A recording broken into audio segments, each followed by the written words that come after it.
Bueno, en el día de hoy continuaremos con el pasaje de Génesis 3. Yo estaba ahí pensando, antes de subir, cuántas veces yo he estado en este pasaje, ya sea al escribir uno de mis libros. Yo dudo que haya uno de mis libros que no aluda a este pasaje de alguna manera, algunos de manera extensa y otros de manera simplemente citando algo que explica dónde estamos hoy. Yo creo que he estado cientos de veces, ya sea en la reflexión para escribir un libro, en la reflexión para predicar un mensaje, en la reflexión para enseñar una charla o un mensaje, una cátedra, no sé cómo llamarle ahora mismo, de teología sistemática o de consejería. Pero todas estas cosas están en mi mente en este momento de forma muy clara. O en consejerías personales con parejas. Yo no creo que estoy mintiendo si pienso en cientos de veces. Así de cardinal es este pasaje. Nosotros iniciamos ahí la semana pasada. Dijimos que la serie está siendo llamada La Gran Caída y la Gracia que nos rescata. Y obviamente, si vamos a hablar de la Gran Caída, tenemos que comenzar en el libro del Génesis. Y leímos la semana anterior algunos pasajes de Génesis 1, sobre todo acerca de cómo Dios formó e hizo al hombre. Algunos pasajes de Génesis 2, donde Dios trajo la mujer a ese hombre y cómo les dio el mandato de que fructificaran y llenaran toda la tierra de su imagen. Pero nos aterrizamos, llegamos a Génesis 3 y cubrimos el versículo del 1 al 7. Y aquellos de ustedes que no estuvieron o que no escucharon el mensaje por alguna razón, yo les pido encarecidamente que lo escuchen, porque eso es lo que le va a permitir seguir el hilo conductor de principio a fin. Hoy vamos a estar en Génesis 3 otra vez y no vamos a terminar Génesis 3. Este es un capítulo lleno, empacado o empaquetado de instrucción para nosotros. Yo creo que la intencionalidad de toda la serie está en lo que tengamos que decir aquí en este domingo y el próximo y en el anterior. Dijimos el domingo pasado que una simple mordida es la explicación de todo el mal que nosotros vemos hoy, ya sea personal, matrimonial, familiar, nacional, internacional. Solo existe una sola explicación, una desobediencia al principio de la creación.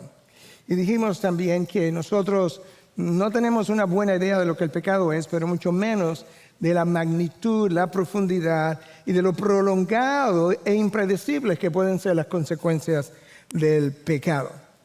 Y no lo vemos así porque después de 1000 años o miles de años todavía no acabamos de entender lo que es el pecado.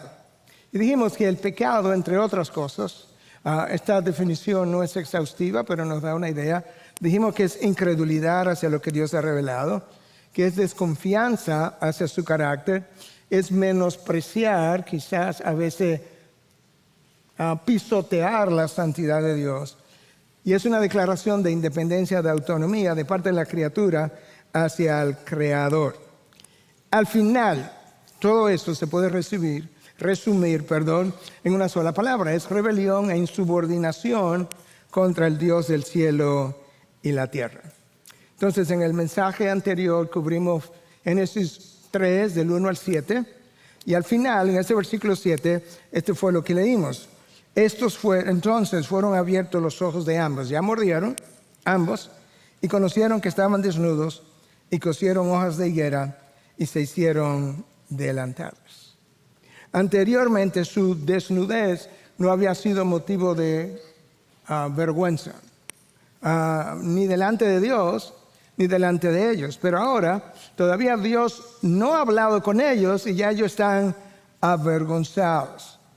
Lo que voy a hacer ahora entonces es leer del versículo 8 al versículo 13, porque más adelante vamos a continuar hasta el 20, pero vamos a dividir el texto en dos para mejor edificación de todos ustedes. Génesis 3, versículo 8 al 13.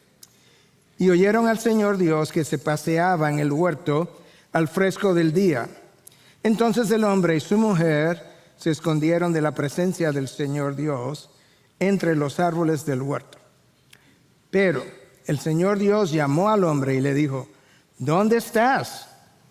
Y él respondió, te oí en el huerto, tuve miedo porque estaba desnudo y me escondí. ¿Quién te ha hecho saber que estaba desnudo? Le preguntó Dios. ¿Has comido del árbol del cual yo te mandé que no comieras? El hombre respondió, la mujer que tú me diste por compañera me dio del árbol y yo comí. Entonces el Señor Dios dijo a la mujer, ¿qué es esto que has hecho? La serpiente me engañó y yo comí, respondió la mujer. Y el Señor Dios dijo a la serpiente, hasta ahí vamos a quedarnos, y ahí en adelante siguen las consecuencias que Dios trajo, el veredicto que Dios pronunció sobre cada uno de ellos. Recordemos, anterior a la caída, Adán y Eva caminaban en santidad delante de Dios y delante de ellos mismos y disfrutaron la presencia santa de Dios. Pero ya no es lo mismo, las cosas han cambiado en un solo momento, en un solo acto.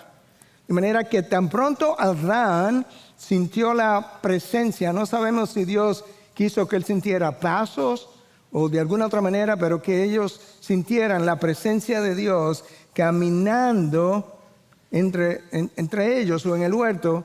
El texto dice, el versículo 8, que ellos se escondieron de la presencia del Señor Dios entre los árboles del huerto. Wow. La primera pareja sintió por primera vez la necesidad de distanciarse de Dios. Uno pensaría que debió haber sido lo opuesto, buscar ayuda en Dios. Pero lamentablemente lo que el profeta Isaías escribió cientos y cientos de años después es tan cierto. Escucha a Isaías 59, versículo 2, en la Nueva Traducción Viviente. Son las iniquidades de ustedes las que los separan de su Dios. No es su Dios ha estado en el mismo lugar. Son las iniquidades de ustedes que han hecho separación entre ustedes y Dios. Eso es exactamente lo que vemos en el jardín del Edén. Dios estaba buscando a la pareja, estaba en su mismo lugar, ellos se escondieron. Y lamentablemente cuando el Hijo de Dios comienza a vivir en pecado, nota que no he dicho cuando el Hijo de Dios cometió un pecado, como que cometió un pecado, inmediatamente esto pasa, pero cuando Él comienza a vivir en pecado, Él pierde el deseo por las cosas de Dios. Y en vez de acercarse a Dios para resolver su situación, paradójicamente Él se aleja de su presencia porque no se siente cómodo delante de Él ni de nada ni nadie que le recuerde a Dios. Se aleja de la congregación de los santos y todos aquellos que pudieran de alguna forma recordarle cómo está viviendo. El hombre en su pecaminosidad nunca se ha sentido cómodo delante de la santidad de Dios. Y eso es de hecho el veredicto a lo largo de toda la Biblia. Recuerda a Isaías otra vez cuando se encontró con el Dios santo, santo, santo en una visión de su trono, como inmediatamente se sintió perdido, arruinado, deshecho. ¿Por qué? Porque soy un hombre de pecador, de labios impuros. La pecaminosidad nunca está cómoda delante de la santidad de Dios. Y esta primera pareja se escondió para cubrir su vergüenza, para cubrir su culpa. Y ahora ellos mismos trataron de cubrirse a sí mismos. Volveremos a eso en el mensaje el domingo que viene. Pero ellos no pudieron hacer tal cosa. Y lo hicieron para evitar ser confrontados por Dios, como si tú pudieras esconderte de Dios detrás de árboles. ¿Puedes creer eso? Como que los árboles pudieran esconderte de Dios. No importa, hermano, dónde tú estás cuando tú pecas, o yo, o después que pecas, ten por seguro, estás antes, durante y después delante de los ojos de Dios. Todo el tiempo, nunca escapa. David experimentó eso en su propia vida y lo registró en el Salmo 139, versículos 7 y 8. ¿A dónde me iré de tu espíritu? ¿A dónde huiré de tu presencia? Si subo a los cielos, allí estás tú. Si voy al Seol y allí preparo mi lecho, allí tú estás. Es como Hermano, hermana, no te engañes, no te escondas. O Miguel, no te engañes, no te escondas. Está siempre delante de los ojos de Dios que recorren toda la tierra para fortalecer a aquellos cuyos corazones son verdaderamente suyos. Tú notaste que Adán no salió a buscar a Dios. Yo he aprendido en mi vida, mi hermano, que por pequeño que sea mi pecado, tan pronto Dios lo trae a mi memoria, yo voy corriendo delante de Él. Yo sé dónde me pueden resolver mi problema. Pero Adán no salió a buscar a Dios. Es Dios quien sale a buscar a Adán. Adán, ¿dónde estás? No es Adán diciéndole a Dios, Dios, violamos tu ley, ¿dónde estás? Ayúdame, dime qué hago. No. Nosotros estamos escondidos. Dios tiene que salir a buscar al hombre y nunca ha sido diferente. Dios salió a buscar a Abraham en Ur de los Caldeos y lo encontró y le dio una misión. Salió a buscar a Moisés en el desierto 40 años después. Dios salió a buscar a Cristo, salió a buscar a cada uno de sus discípulos y lo llamó y los invitó a que dejaran las redes, a Mateo que dejara la mesa donde estaba cobrando impuestos. Dios interceptó a Pablo camino a Damasco cuando Pablo estaba persiguiendo a su propia gente. Dios es quien sale a buscar al hombre. Claro, porque nadie busca de Dios. Romano 3:12 nos dice eso. Nadie ha buscado, ni busca, ni buscará de Dios. Dios siempre, desde el jardín del Edén, ha salido a buscar al hombre. Griffith Thomas, yo sé que no es un hombre conocido, fue un pastor, teólogo anglicano, murió al principio de 1924, teólogo conocido en su círculo, muy reputado. En su comentario sobre este pasaje, él dice, la pregunta de Dios para Adán resuena en el oído de cada pecador. ¿Dónde estás? Y Thomas agrega, ese es el llamado de la justicia de Dios que no puede ignorar el pecado. Escucha, pues no termina ahí. Es el llamado del dolor divino que se aflige por el pecador. Wow.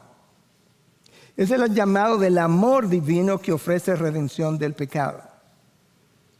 Para cada uno de nosotros, termina la cita, el llamado es reiterado. ¿Dónde estás tú?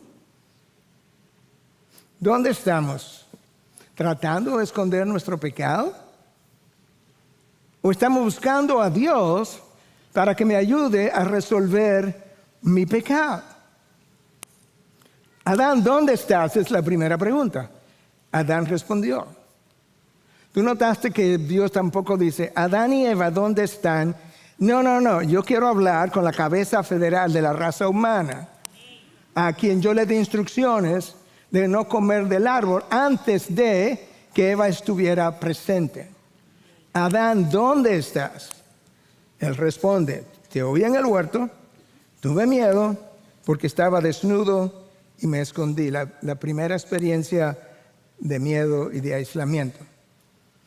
Adán dijo la verdad, pero no dijo toda la verdad. Dios no estaba tratando de encontrar información. Dios sabía dónde él estaba. Dios estaba buscando confesión y no parcial. Adán no ha confesado su pecado. Lo que él ha dicho es, si quieres saber dónde yo estoy, aquí detrás de un árbol. ¿Quieres saber por qué? Porque tuve miedo. Sí, pero tú sabes que detrás de mi pregunta hay otra cosa. ¿Dónde estás? ¿Por qué te escondes? Anteriormente tú me buscabas, o si yo te buscaba tú venías gozoso, y ahora, ¿qué fue?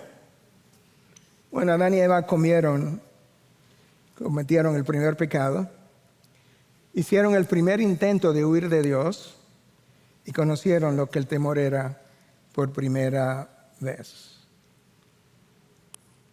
Hermano, yo no sé con cuánto temor tú vives, pero hay una relación directa entre mi grado de temor y la cercanía y lo tranquilo que me siento cerca de Dios. En ausencia de pecado, Adán y Eva nunca experimentaron temor. Pero una vez el pecado entró a la humanidad, el temor es una experiencia común a todos los hombres. Y el mandato más frecuentemente reiterado a lo largo de la palabra de Dios muchas veces con las mismas palabras, otras con palabras semejantes, es no temas. El hombre pecador o el Hijo de Dios que está viviendo en pecado no se siente cómodo ante un Dios santo. ¿Tú recuerdas la ocasión cuando Jesús estaba con los discípulos en la playa? Al comienzo del día, tempranito, en la madrugada probablemente, y habían 2 barcas, dice Lucas 5. Y entonces Cristo se montó en una barca y le dijo a Pedro que echara la barca hacia lo más profundo y que tirara las redes en ese lado más profundo del mar o de la playa. Bueno, ellos habían estado ahí tratando de pescar toda la noche, no habían pescado nada, absolutamente nada. Y ahora el maestro viene a decir que volvamos para adentro, que volvamos a echar las redes. Yo me imagino a Pedro, ¿cómo? O sea, que echemos las redes en el mar que estaba vacío de peces toda la noche. Algo así. Y Pedro dice, pero, como tú eres el Señor, ya lo voy a echar. Pedro echa las redes y resulta que todos los peces del mar de Galilea brincaron para estar dentro de las redes. Y el texto de Lucas 5:8 dice, al ver esto, Simón Pedro cayó a los pies de Jesús diciendo, apártate de mí, Señor, pues soy hombre pecador. Wow. Tú pensarías que Pedro hubiera dicho, Señor, todos los días queremos salir a pescar contigo. A la hora que tú digas. Tiramos las redes del lado que tú quieras. Eso es lo que como Pedro reacciona. Pedro en su incredulidad, en su duda, en su escepticismo, seguro con cierto aire de que él tenía experticia y el Señor no. Cuando él vio lo que ocurrió, a pesar de su duda, y se encontró con la santidad del Dios que había hecho que este milagro ocurriera, su reacción inmediata fue, apártate de mí, yo no soporto estarte viendo. ¿Por qué, Pedro? Pues yo soy un hombre pecador. Esa es la misma razón por la que cuando el creyente está viviendo en pecado, él tiende a alejarse de Dios, de su pueblo y aún de su palabra misma. Tú no vives en pecado y continuamente vas a leer la palabra de Dios. No. La realidad es que la palabra de Dios te aleja del pecado o el pecado te aleja de la palabra de Dios. No estoy seguro quién dijo eso. Pudo haber sido Spurgeon, Luther, no estoy seguro. El hombre en pecado se siente acusado al relacionarse con Dios o con alguien que vive en santidad. Todavía recuerdo la historia de hace mucho tiempo, cuando aparentemente en un campeonato de golf en Estados Unidos habían 3 premios para el primero, segundo y tercer lugar. Y uno de los premios era, y el ganador, creo que del primer lugar, le iban a dar la oportunidad de jugar un juego de golf con Billy Graham. Tú pensarías, pero Billy Graham no podría ser un gran jugador de golf. Yo no sé qué tan bueno era o no era, pero él era uno de los premios. Y ese día al campeón de golf le estaba yendo muy mal. Y entonces, cuando terminó, un amigo que conocía y que había ayudado a orquestar esta reunión entre ellos dos, le dice, ¿cómo te fue? Dice, no, muy mal. Billy Graham no tenía que estar tratando de meterme el evangelio por la garganta. Y el amigo, que conocía la humildad de Billy Graham, le dijo, ¿en serio? ¿Billy dijo eso? ¿O hizo eso? Y le dijo, no, yo simplemente tuve un mal día. Billy no dijo ni una sola palabra. La pecaminosidad no se siente cómoda delante de alguien que representa la santidad de Dios. Adán se escondió en medio de su temor y seguimos haciendo lo mismo hasta el día de hoy. El hombre sigue escondiéndose en su silencio, en su pasividad, en su falta de liderazgo, detrás de sus largas jornadas de trabajo, o en una cueva emocional de donde Él no quiere que lo saquen, o sus formas airadas que mantienen a los demás aislados. Eso es parte de su aislamiento.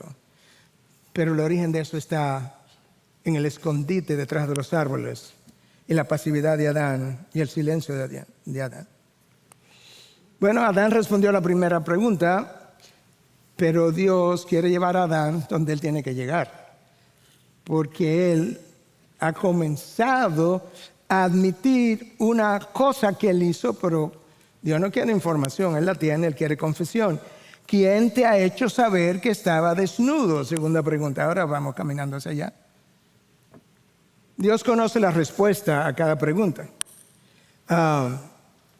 Y no lo dejó ni siquiera responder esa pregunta. Le hizo una tercera pregunta inmediatamente después, porque Dios sabía que una cosa estaba ligada a la otra. ¿Quién te ha hecho saber que estaba desnudo? Tercera pregunta inmediatamente. ¿Has comido del árbol del cual yo te mandé que no comieras? Adán, tú no has dicho nada de eso todavía. Ok, versículo 12. El hombre respondió, la mujer que tú me diste por compañera me dio del árbol y yo comí. Adán trató de evadir la respuesta. La pregunta fue que si has comido o no del árbol que yo te mandé a ti, no a Eva. Eva no estaba contigo cuando yo te di la orden. Tú debiste haber dicho, sí, yo comí. Pero no, yo te voy a explicar, Señor, cómo fue lo que pasó. Adán trata de justificar su pecado acusando a otra persona. ¿Tú crees que eso ha terminado hoy? Adán trata de minimizar su falta, magnificando la falta de Eva.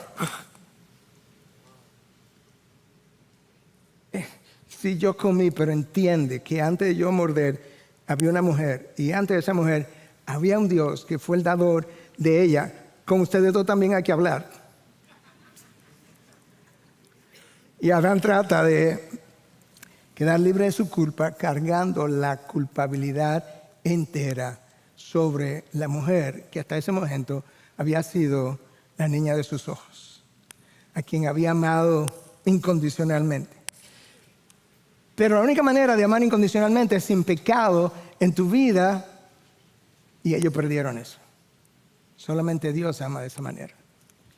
Por eso tú encuentras a Adán tratando de justificarse, de minimizar su pecado y luego de quedar libre de culpa. Leyendo a Lutero sobre este pasaje, él le llama que esa reacción de Adán fue estúpida. Y dice que lamentablemente el pecador se acusa a sí mismo por la forma como se defiende. Y se incrimina a sí mismo al tratar de defenderse. Si hay algo que yo he visto, no sé si cientos de veces, pero decenas de veces, exactamente eso en consejería, es que la defensa, si tiene algo de discernimiento espiritual, pone en evidencia que lo has hecho y está tratando de evadir la respuesta. Tratar de defenderse delante de Dios, de justificarse delante de Dios. Pero eso no ha parado en oraciones muchas veces. Nosotros vamos de Dios a pedir perdón y en la misma oración le decimos, Señor, tú sabes que fulano tiene una personalidad muy difícil y entonces tú sabes que yo he tenido una semana difícil con esta tormenta. Todo eso es tratando de justificar y aminorar mi culpa. Adán, fue la mujer que te dio a comer. Pero escucha lo que dice Robert Kellerman en su libro sobre consejería, Gospel Centered Counseling, o consejería centrada en el Evangelio. Adán eligió la bondad de la mujer sobre la bondad de Dios. Si tú quieres culpar a Eva, déjame ver si podemos deshilachar eso. Tú elegiste la bondad de la mujer que te dio de comer sobre la bondad de Dios. Viendo a Dios como el gran prohibidor, Adán eligió a la que había consumido de la fruta prohibida. Ella fue más preciosa a sus ojos que Dios.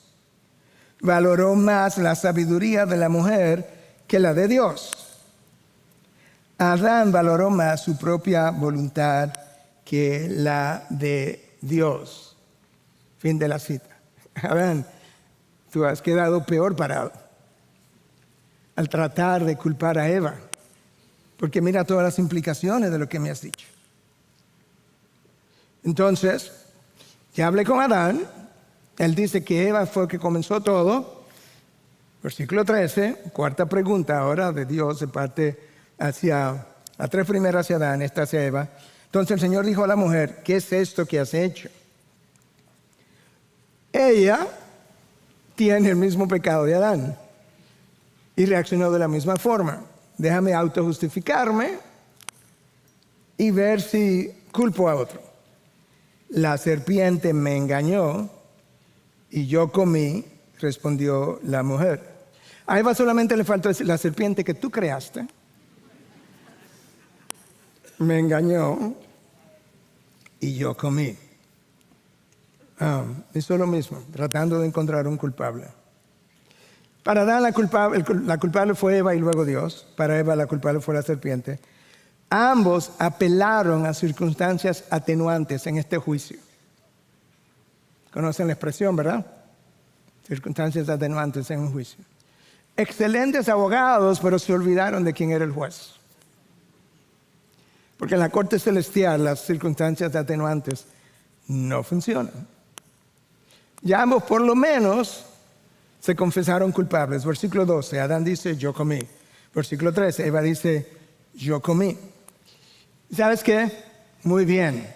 Hablaron verdad, pero ellos no han hablado toda la verdad. Y así pasa frecuentemente con nuestras confesiones. Y es el deseo del pecador de saber cuál es el mínimo que yo tengo que confesar para por lo menos yo sentirme bien. Si Dios lo encuentra bien con eso, no sé, yo lo que quiero es sentirme bien. ¿Cuál es el mínimo que yo tengo que confesar? Y para eso usualmente el pecador recurre a culpar a otro y a explicar circunstancias y a justificarse de qué manera realmente él no es tan malo como parece ser. Hermanos, si hay algo que yo he aprendido acerca del arrepentimiento, tú no puedes arrepentirte y defenderte al mismo tiempo. No es arrepentimiento. Eso se llama autojustificación. Eso es como un mito del arrepentimiento. Que me puedo defender y autojustificarme, o que me puedo arrepentir y defenderme al mismo tiempo. El mejor ejemplo en la parábola de cómo es que ocurre un verdadero arrepentimiento es la parábola que Cristo contó. Cristo fabricó la historia, porque no fue algo real, las parábolas son fabricadas, pero con toda la velocidad que Cristo quería que tuviera para mostrar algo. Y en la parábola del Hijo Pródigo, Cristo muestra cómo luce, cómo habla una persona arrepentida. El Hijo Pródigo se va, gasta todo lo que tenía en placeres, en mujeres, todo lo demás. En un momento dado, dice, volvió en sí, exactamente. Cuando vivimos en pecado, perdemos la razón. Cuando nos arrepentimos, volvemos en sí. Comenzamos a ver la gravedad y él regresa donde su padre. Lucas 15:21 dice que el Hijo Pródigo le dijo, Padre, he pecado contra el cielo y contra ti. Yo no soy digno de ser llamado hijo tuyo. Eso es un corazón arrepentido. Él sabe que no merece nada. De hecho, en su reflexión antes de llegar al Padre, dice que él pensó, cuando volvió en sí, le diré a mi padre, hame uno de tus jornaleros. Yo no tengo méritos algunos. ¿De qué me voy a defender? El Hijo Pródigo nos viene diciendo, tú sabes que yo era joven, no tenía experiencia y pensé que me iba a llevar el mundo por delante, pero ya lo gasté todo y entonces comí comida de los puercos y ahí me recuerdo, tú sabes, Padre, perdóname. No, yo no merezco nada, Padre. Y el Padre, cuando oyó una confesión de tal magnitud, lo recibió, lo cubrió con ropas de gala, porque el Hijo Pródigo entendió que no podemos arrepentirnos y defendernos o justificarnos al mismo tiempo. Ahora, déjame darte una opinión personal. Bueno, déjame cambiarlo. Es una convicción personal de lo que voy a decir. Yo no estoy diciendo con esto, Dios me dijo, ni Dios dice esto así en su palabra, pero es mi convicción personal. Si ellos hubiesen, yo creo que Adán y Eva fueron honestos, entre comillas, porque admitieron que comieron. Pero no podían admitir otra cosa, o sea, no podían decir otra cosa. Es como que yo me robé un libro, cuando yo tengo el libro en la mano, tú me ves, me para y me dice, tú te robaste el libro. Y yo te digo, sí, me lo robé, ¿qué voy a decir? El arrepentimiento va más allá. El arrepentimiento va cuando yo comienzo a admitir qué fue lo que hice y por qué lo hice. Entonces, si Adán y Eva hubiesen sido íntegros, está en mi convicción personal, esto es lo que debió haber salido de sus labios. La serpiente nos dijo que tú no nos habías dicho toda la verdad con relación a la fruta. Y que lo cierto era que tú no querías que llegáramos a ser como tú. Además, nos dijo que si comíamos de la fruta, llegaríamos a ser como Dios y conoceríamos el bien y el mal. E incluso agregó que de hacerlo ciertamente no moriríamos. Lamentablemente desconfiamos de ti, Señor, y le creímos a la serpiente. Nosotros somos culpables de incredulidad, cuestionamiento de tu carácter, violación de tu ley e insubordinación y rebelión. Perdóname. Eso es lo que debió haber salido. Pero es como la mínima confesión para salirse con la suya. Yo no sé si eso hubiese cambiado las consecuencias de la rebelión.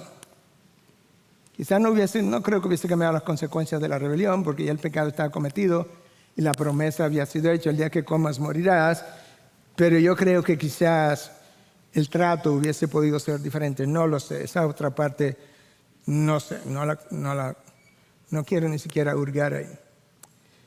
Hermanos, si hay algo que he aprendido estudiando la Biblia, como pastor y como consejero, es que pecar para luego mentir, para encubrir tu pecado, lo único que tú haces es cavar tu tumba más profundamente.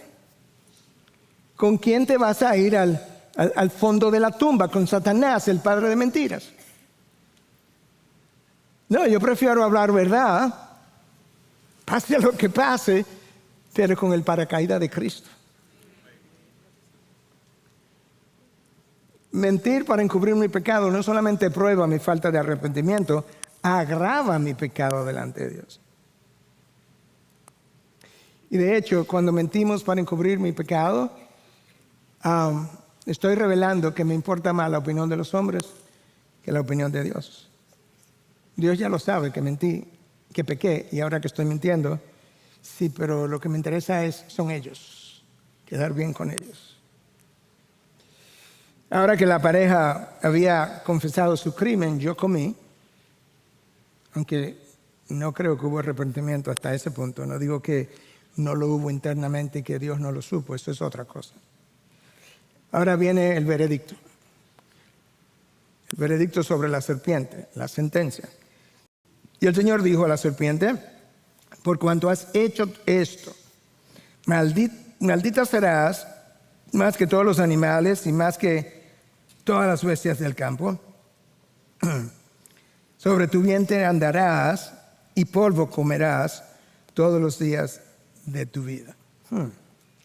La serpiente fue descrita anteriormente como la más astuta de los animales del campo, y ahora es descrita como la más maldita de las bestias del campo. Wow. Sobre tu vientre andarás y polvo comerás todos los días de tu vida. Nadie está seguro si la serpiente tenía patas anteriormente. Hay personas que de manera categórica dicen que no, otros que categóricamente dicen que sí. Yo no sé. Ahora, yo sí creo que la serpiente participó de manera especial en esta maldición sobre el pecado, y alguien pudiera decir, bueno, pastor, pero que la serpiente no tenía control sobre ella, él simplemente un animal. Sí, pero yo creo que ella sufrió algún tipo de transformación. Y ante esa objeción yo diría, no, espera. Todos los animales de la tierra participaron de la maldición. La tierra entera, las condiciones climáticas, todo participó de la maldición. De manera que si ciertamente la serpiente fue más afectada, fue simplemente eso, más afectada. Quizás Dios lo hizo para dejar como evidencia visible que nosotros necesitamos de que, ¿sabes qué? El pecado tiene consecuencias severas, incluyendo todos los que participan en la acción, aun sea una serpiente, quizás. Pero la serpiente también tipifica a Satanás, como dijimos.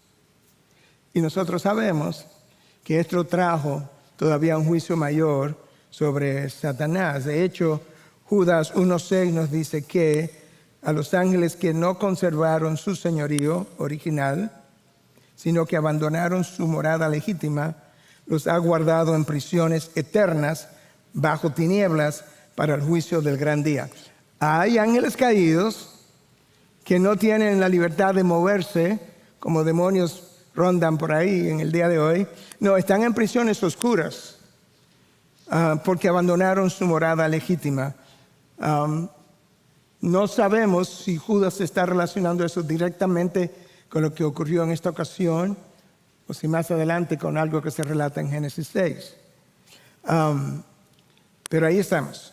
Hay una maldición sobre la serpiente que continúa en el versículo 15, que habla de la semilla o la simiente de la mujer, la serpiente y los descendientes de la serpiente. Yo no voy a cubrir el versículo 15 a propósito, porque lo voy a hacer la semana que viene, si Dios me permite predicar junto con el versículo 21, cuando ellos son cubiertos por Dios de pieles y luego expulsados del Edén.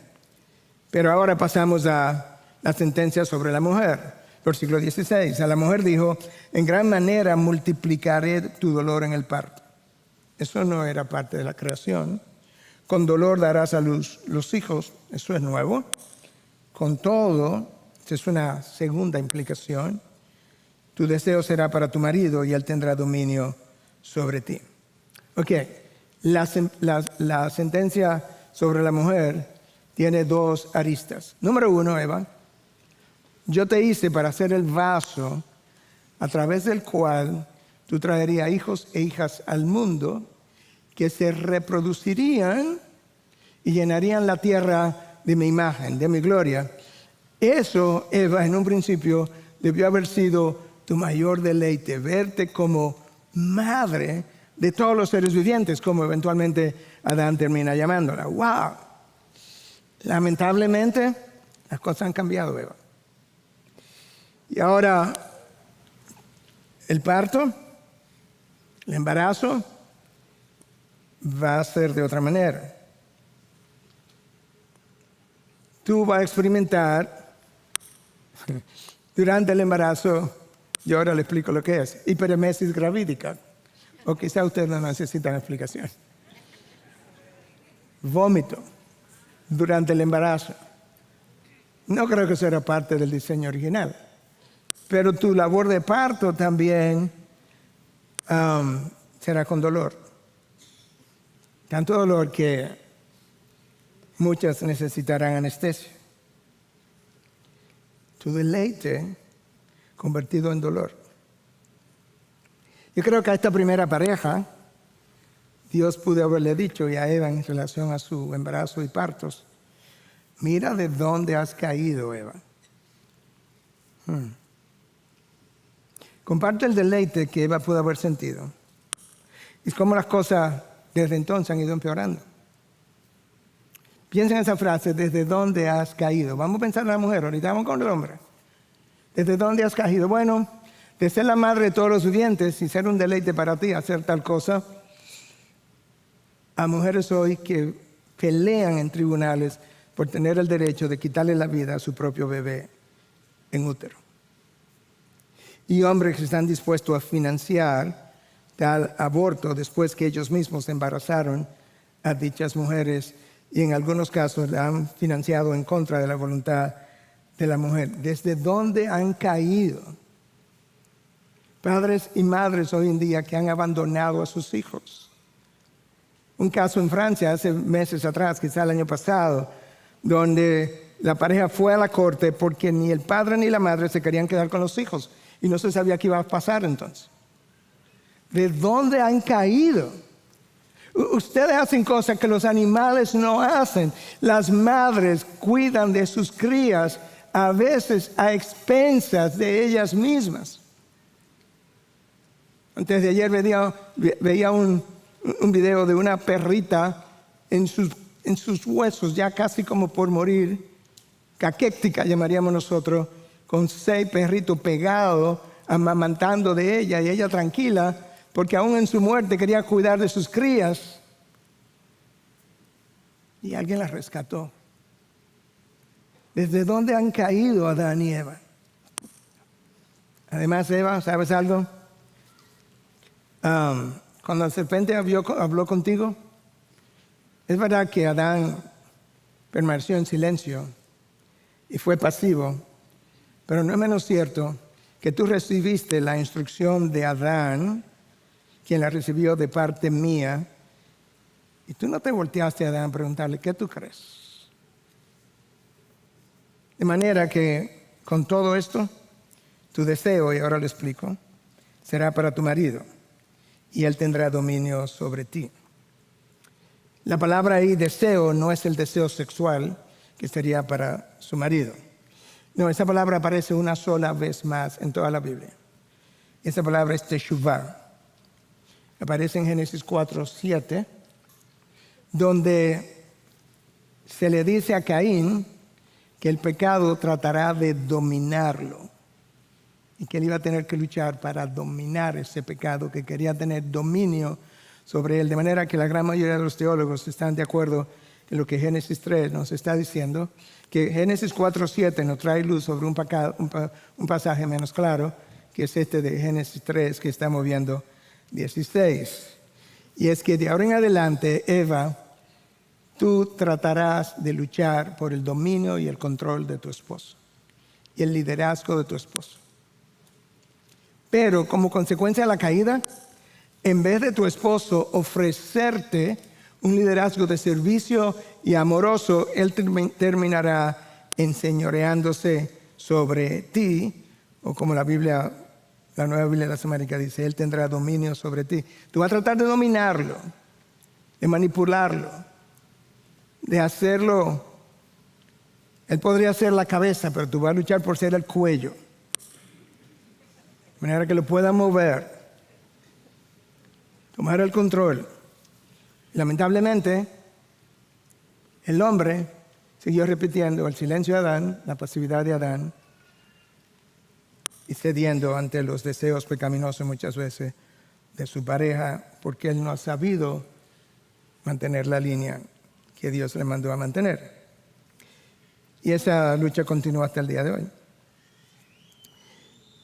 Por otro lado, la mujer ha ido aumentando ese deseo, y lo vemos en el feminismo rampante de nuestros días. La armonía entre Adán y Eva era la armonía diseñada por Dios para la eternidad entre los esposos. Se rompió. Perdieron la armonía con Dios y de ahí en adelante nadie puede estar en armonía, ni la creación. No armonía con Dios, no armonía entre los hombres, lo que implica no armonía entre el hombre y la mujer. Y va a tomar, para tratar de comenzar a reparar eso, un nuevo nacimiento, que cada cónyuge muera a sí mismo, que cada cónyuge haya llegado a creer y viva la llenura del Espíritu. Entonces, el hombre podrá amar a su esposa incondicionalmente y la mujer podrá someterse tiernamente a su marido. Mientras tanto, los hombres y las mujeres nacemos enemigos de Dios, Romanos 5:10. Cuando Dios te encontró y te dio salvación, tú eras enemigo de Él, dice Dios. Y entonces, justificado por la fe, posteriormente, cuando ponemos nuestra confianza en Cristo, tenemos paz para con Dios por medio de nuestro Señor Jesucristo. Anterior a la caída, Adán y Eva tenían acceso a Dios sin ningún intermediario. Ahora, ellos requieren nosotros requerimos un intermediario y no cualquier mediador. Ellos perdieron su paz con Dios, perdieron la paz entre ellos y ahora perdieron su paz interior. Nosotros guardamos 3 relaciones todo el tiempo, una con Dios, una conmigo mismo y otra con los demás. No hay paz interna, por eso el hombre vive ansioso, preocupado, airado, frustrado, decepcionado y muchas veces hasta deprimido. Claro, la armonía se rompió con Dios y eso rompe la armonía interior que yo puedo guardar cuando vivo en Él. Y eso ha sido así por siempre. Y la armonía entre los hombres no es simplemente que los hombres no se aman unos a otros. No, es que peor aún, es que se acusan unos a otros, nos condenamos unos a otros, criticamos los unos a los otros, porque no hay armonía. Desconfiamos del otro. Yo lo he hecho, tú lo has hecho. Ahora Dios le habla a Adán. Él comenzó cuestionando a Adán, pero él quiere cerrar la sentencia con Adán. 2 portalibros. Dios pronuncia su veredicto sobre Adán. Versículo 17. Entonces el Señor dijo a Adán: por cuanto has escuchado la voz de tu mujer. Tú ahí fue que comenzó el problema, Adán. Y has comido del árbol del cual te ordené a ti. No dice a ti, pero eso es lo que dice. Lo que está diciendo, del cual te ordené diciendo, no comerás de él. 2 acusaciones tengo contra ti. Tú escuchaste la voz de tu mujer antes que mi voz. Mi voz tú la escuchaste, mejor dicho, pero no la obedeciste. La de tu mujer la escuchaste y la seguiste. Ella tuvo más credibilidad para ti, su voz tuvo más credibilidad que la mía. Segunda acusación, tú has comido del árbol del cual te ordené. No les ordené, te ordené, diciendo, no comerás de él. Llegada la tentación, Adán no lideró a su mujer, no le recordó la prohibición de Dios, la dejó pecar y luego pecó con ella. La dejó pecar y luego pecó con ella. Dios había hecho un huerto, había puesto a Adán en el huerto para que lo cultivara y lo cuidara, dice el texto, antes de Eva. Luego Dios vio que no era bueno que el hombre estuviera solo. Bueno, ahí en el huerto le dijo, mira, puedes comer de todo, pero del árbol del bien y del mal no puedes comer.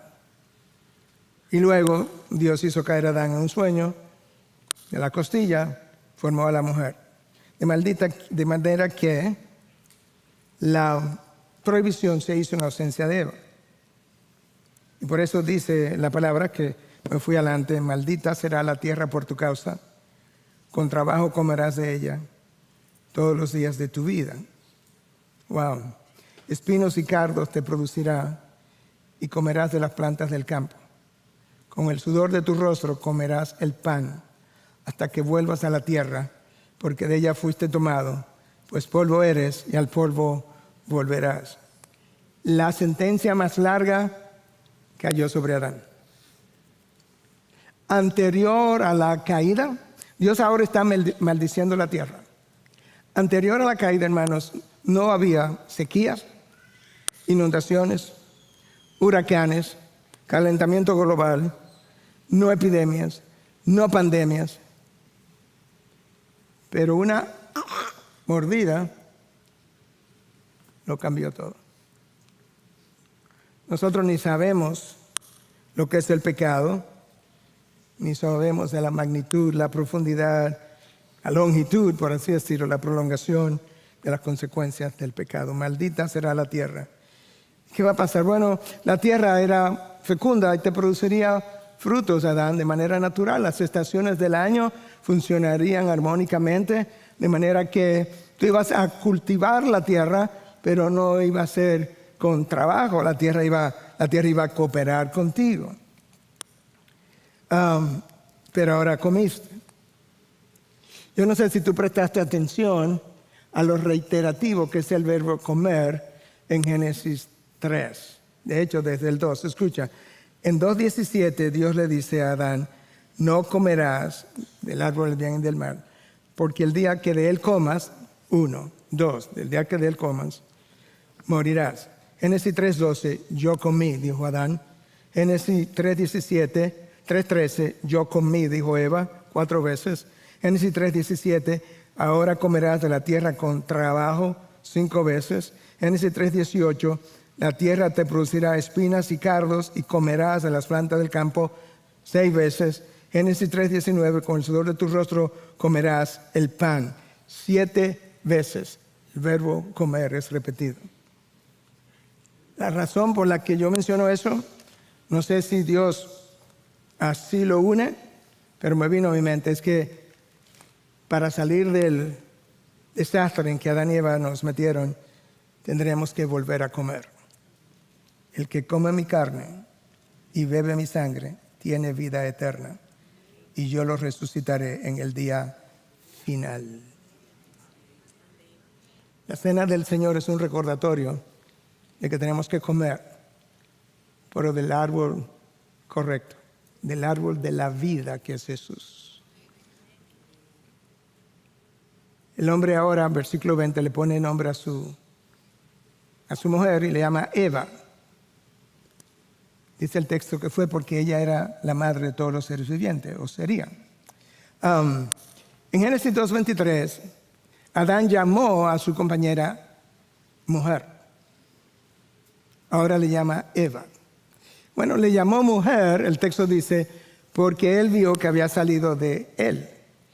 Y el nombre para varón, hombre, en el caso de Adán era Ish, I-S-H. Si salió de mí, esta es Isha. Eso es lo que el texto dice en el hebreo.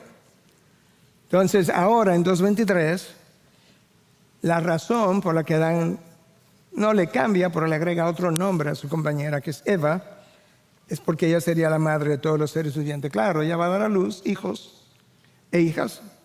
Esos hijos se van a reproducir, pero todas las mujeres que den a luz en un futuro habrán salido de Isha, de esa primera mujer, o de Eva. Hermano, las consecuencias del pecado son letales. Y quizás hasta ahora no había oído el título de mi mensaje.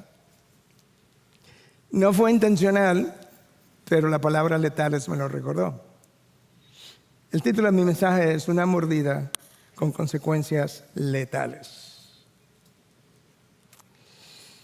Las consecuencias son letales, o han sido letales. Nosotros miles de años después seguimos pecando con facilidad. Seguimos coqueteando con el pecado que sabemos que Dios prohíbe. Nos divertimos en pantallas o en vivo nosotros mismos con los pecados por los cuales Cristo fue crucificado.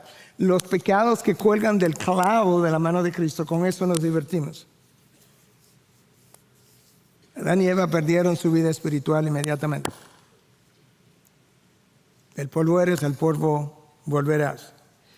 Dios debió, sin gracia, pero siendo justo, haberlo eliminado físicamente también. Esa fue la promesa. El día que mueras, el día que comas, morirás. Dios, en su gracia que nos rescata, digo, ok, van a morir espiritualmente. Necesitan un mediador para relacionarse conmigo. De hecho, Adán llegó a vivir 935 años. Pero cuando Adán murió, pasó exactamente lo que Dios le anunció.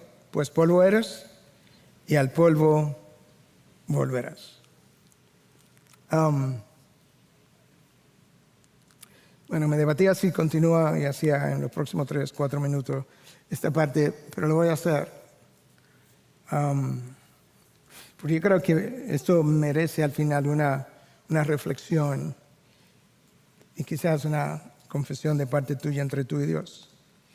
Nosotros seguimos cosechando las consecuencias de Génesis 3 y todavía hoy usamos la mentira para cubrir lo que sabemos que hicimos mal. Delante de Dios lo vamos a cubrir. Nos creemos la mentira de que el otro de que si otros no se enteran, yo estoy bien. Por lo menos así nos sentimos. Mentimos para cubrir otra mentira. De hecho, a veces fabricamos historias acerca de otro para cubrir mi historia. Eso es como el pecador es y lo ha hecho y lo hemos visto. Creamos historias que nos justifican. Vivimos en la mentira luciendo que estamos bien, sabiendo que espiritualmente no lo estamos. Y la conciencia nos acusa. Mentimos para guardar la reputación, porque amamos más la reputación que lo que odiamos el pecado. Amamos más la reputación que lo que odiamos el pecado. Tim Chester, en su libro You Can Change, Tú Puedes Cambiar, dice lo siguiente: estamos preparados para elegir el pecado, rechazar a Dios, abandonar la libertad y aún arriesgarnos a ir al infierno en vez de que la gente piense mal de nosotros. Wow. Wow. Decimos cosas no ciertas para cubrir la que no hemos dicho. Reinterpretamos los eventos para que nosotros podamos lucir bien en medio de los eventos o dentro de los eventos. De hecho, hermano, podemos mentir sin hablar. Y de ahí el refrán dominicano: el que calla, otorga. Cuando hablas, cuando no hablas, y tú sabes que te tocaría hablar, tú eres cómplice del pecado. Después que Adán desobedeció, se alejó de Dios, y de ahí en adelante, hermano, tu pecado o el pecado le da color escucha, todas tus decisiones, a todas tus relaciones, a todas tus percepciones, a todas tus conversaciones, a todos tus pensamientos, a todas tus motivaciones e intenciones, a todos tus deseos, a todos tus entretenimientos, a tu trabajo y aún a tu descanso. El pecado le da color a todo en tu vida y en la mía. La mentira nos separó de Dios. Y la cercanía a Dios se convirtió en lejanía. Y ahí que Cristo vino y dijo: yo soy la verdad. El que cree la verdad, o es la verdad que te hará verdaderamente libre. Ahora, no puedes acercarte a Dios. Sí, no hay un velo entre tú y Dios, pero sabes que tú no vas a Dios Padre si no es a través de un mediador, y no cualquier mediador. 1 Timoteo 2:5, porque hay un solo Dios y también un solo mediador entre Dios y los hombres, Cristo Jesús, hombre. Un solo mediador. Por sus méritos, Dios Padre oye mis oraciones. Por sus méritos puedo entrar al reino de los cielos. Porque tengo un abogado defensor. Yo tengo un mediador que puede defenderme. No puedo entrar a la presencia de Dios sin un mediador, como Adán y Eva sí pudieron en un principio. Y la muerte espiritual llegó a ellos.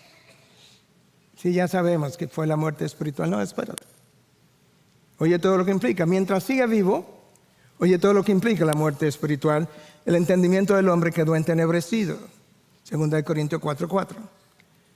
El hombre pasó a tener un corazón de piedra. Ezequiel 11:19. La voluntad quedó esclavizada al pecado. Romanos 6:6. El hombre perdió el camino de regreso a Dios y se extravió. Isaías 53:6. Por eso Jesús tuvo que venir al mediador y decir: yo soy el camino. Su conducta quedó tan afectada que hoy no hay nadie justo, no hay ni siquiera uno, no hay quien haga lo bueno, ni siquiera uno. Romanos 3:10-12. No fue como que, bueno, por lo menos nos dejaron vivos físicamente. Sí, nos dejaron vivos físicamente, pero muy mal parados. O el pecado nos dejó muy mal parados. Y todavía nazco de nuevo, y todas esas cosas que yo mencioné nos siguen afectando. Hermanos, yo te acabo de escribir la condición de toda la raza humana y las consecuencias que todavía tienen raíces en tu vida, aun si eres creyente. Y lo peor de todo es que después de conocer esta historia, después de nacer de nuevo, después de la morada del Espíritu Santo y de recibir la mente de Cristo en este libro y a través de su Espíritu, todavía muchos deciden repetir la experiencia del Edén. Desobediencia, distanciamiento de Dios y su pueblo, mentiras, el culpar a otro de nuestro pecado, la autojustificación y la confesión forzada y a medias para ver si me puedo salir con la... Yo comí. Eso es todo lo que me va a decir. O sea, tú vas a reducir tu rebelión, insubordinación, Adán, tu pasividad, tu falta de liderazgo. Tú lo vas a reducir a que yo comí. Eso fue lo único que tú me confesaste. Y vas a pasar por alto todo lo que creíste, todo lo que deseabas hacer, todo lo que pensaste de mí, que yo no era tan bueno como yo les di a saber de mi bondad, de mi benevolencia, de mi abundancia. Y tú quieres reducir toda esa violación a yo comí. Oh, Adán. Oh, Eva, yo comí. Hermanos, lo peor de todo es que todas esas raíces están en ti y en mí. Que yo te dije al principio mientras oraba o mientras introducía. Este pasaje toda la semana me sirvió de espejo. Yo no tengo nada que decirte si no tengo nada que decirme a mí primero. Dice la palabra de Dios. Si yo fuera Cristo, pudiera decir, habéis oído que yo os digo, pero yo os digo, no puedo decir eso. Dios ha dicho y yo repito. Eso es lo mejor que puedo hacer. Gracias por acceder a este recurso. Espero que haya sido de gran bendición para tu vida. Te sugiero que te suscribas a este canal de forma que tú puedas recibir notificación la próxima vez que hayamos subido un nuevo recurso que pueda servirte de instrucción y bendición.